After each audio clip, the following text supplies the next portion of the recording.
चलिए हम लोग वैशाख मास में प्रतिदिन सुनी जाने वाली वैशाख मास की पवित्र और पावन कथा का श्रवण करते हैं। सर्वप्रथम सुबह स्नान करने के बाद या स्नान करने से पूर्व या दिन में कभी भी एक बार वैशाख मास की इस कथा को श्रवण कर लेने मात्र से मनुष्य जन्म जन्मांतर के बंधनों से मुक्त हो जाता है। धन संबंधी समस्या हो, किसी भी प्रकार के कलह कलेश समस्या से वैशाख मास के अंत तक मुक्ति मिल जाती है। यह कथा मनुष्य को यही दर्शाती है, दिखाती है। तो हर घर में इस कथा का श्रवण ज़रूर होना चाहिए और बहुत ज़्यादा सुनी जाने वाली वैशाख मास की इस कथा का श्रवण करते हैं। चलिए सर्वप्रथम ओम गंगणपतये नमः मन में गणेश जी का ध्यान कर लीजिए। कथा श्रवण करना प्रारंभ करते हैं। एक राजा था। वह वैशाख मास में प्रतिदिन ब्रह्म मुहूर्त में उठकर गंगा जी में स्नान करता था। राजा का आदेश था कि मुझसे पहले गंगा जी में कोई स्नान नहीं करेगा। जब राजा गंगा जी में स्नान करने जाता तो उन्हें प्रतिदिन शांत जल के स्थान पर हिलता जलता हुआ हलचल युक्त जल दिखाई देता था। वह राजा को संदेश होता था कि निश्चय ही मुझसे पहले प्रतिदिन कोई गंगा जी में स्नान करता है। अतः राजा ने नदी के तट पर पहरेदार बिठा दिए। गंगा जी के तट पर एक वृक्ष था। उस वृक्ष पर एक बंदरिया रहती थी। प्रतिदिन वह राजा के स्नान करने से पूर्व स्नान कर वृक्ष पर चढ़ जाती थी।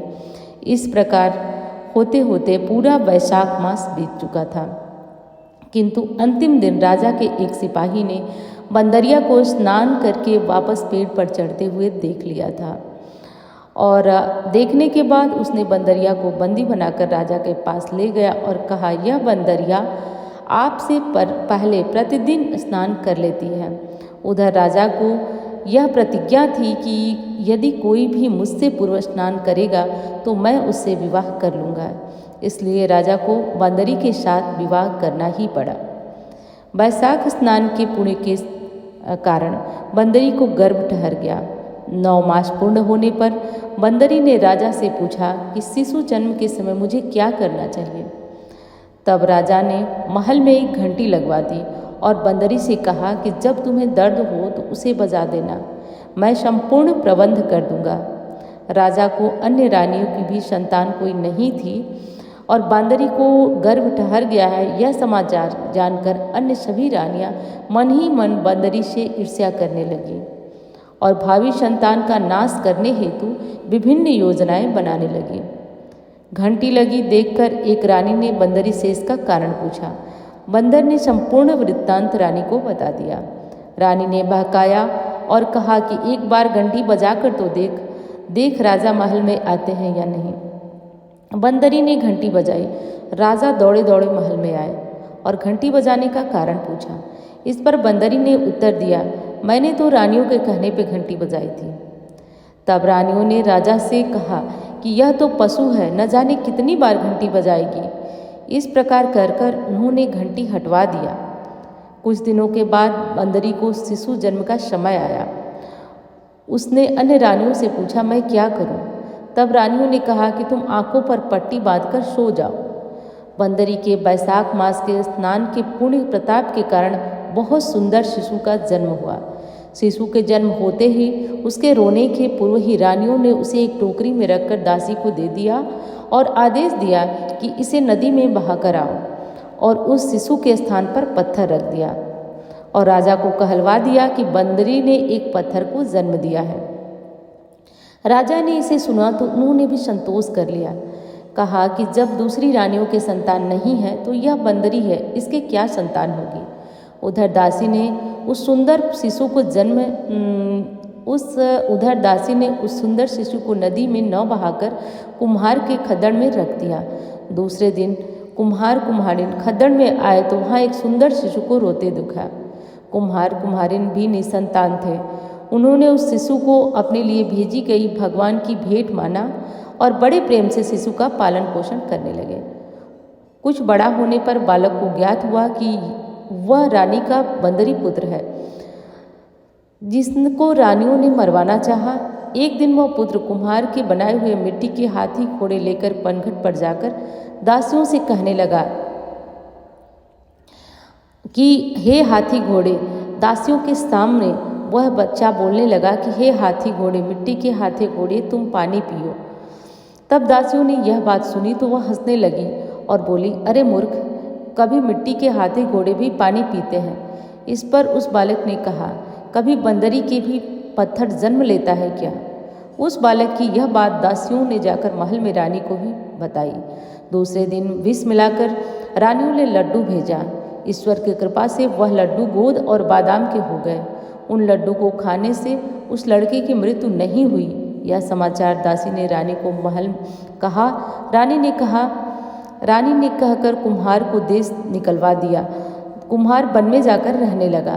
तत्पश्चात अगले वर्ष चित्र माह में माता गणगौर के पूजन का दिन आया। वह बंदरी का पुत्र 108 कन्याओं को 108 गोलियां और घड़े में पानी भरकर बैठ गया।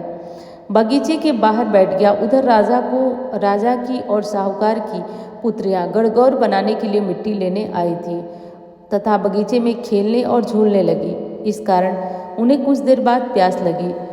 तब उन्होंने उस बंदरी के पुत्र से जल पिलाने के लिए कहा। उस बालक ने उत्तर दिया कि मेरे पास एक गोली है, उसे खाते जाओ और मेरी चारों ओर फेरी लगाते जाओ, तब मैं तुम्हें जल पिलाऊंगा। इससे पहले तो कन्याओं ने मना किया, किंतु तीव्र प्यास होने के कारण वे मान गई। इस प्रकार गोली खाने और उस युवक के साथ फेरे लेने से वह गर्भवती हो गई। बाद में जब उनके माता पिता को यह ज्ञात हुआ तो वह सभी कुमार के पास आए और संपूर्ण वृत्तांत सुनाया तथा कहा कि तेरे पुत्र ने हमारी कन्याओं से विवाह किया है, अतः इन्हें तुम्हें अपने पास रखना होगा। तब कुम्हार ने पास रखने के लिए असमर्थता व्यक्त की। तब राजा ने कन्याओं को और कुम्हार को बहुत सारा धन देकर अपनी कन्याओं को कुम्हार के घर विदा किया और कुम्हार के घर 108 बहुएं आ गईं और कालांतर में उनके 108 पोते हो गए। कुम्हार ने समस्त नगरी को भोजन हेतु निमंत्रण दिया और राजा को भी बुलवा दिया। राजा के यहाँ से रानी बंदरी के अतिरिक्त सब भोजन हेतु पधारे। तब राजकुमार राजा को आज्ञा देकर बंदरी को रथ लेने पालकी लेकर भेजा और लाकर सभा में सबसे ऊंचे स्वर्ण आसन पर बिठाया। राजकुमार ने अपनी सभी पत्नियों को समझा दिया कि बंदरी मुझे जन्म देने वाली माता है।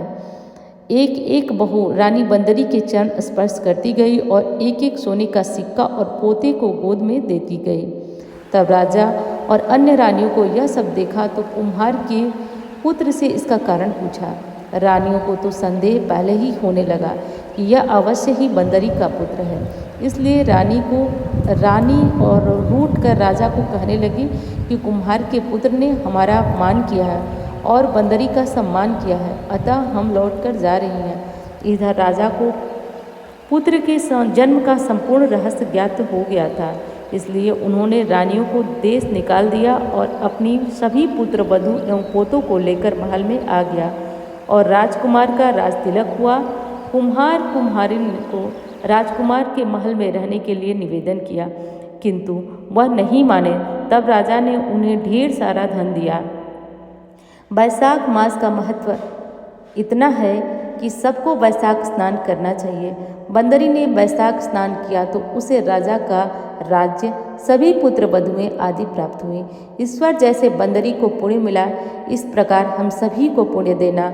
जैसे बंदरी की संपूर्ण इच्छाएं पूर्ण हुई, जैसे बंदरी को भगवान विष्णु की असीम कृपा से राजपाट सब मिला, उस तरह इस कथा का श्रवण करने वाले सब पर अपनी कृपा हो और सभी इस धाम में सुख समृद्धि व्याप्त कर अपने धाम को लौटें। धन्यवाद। कथा अच्छी लगे तो लाइक करें।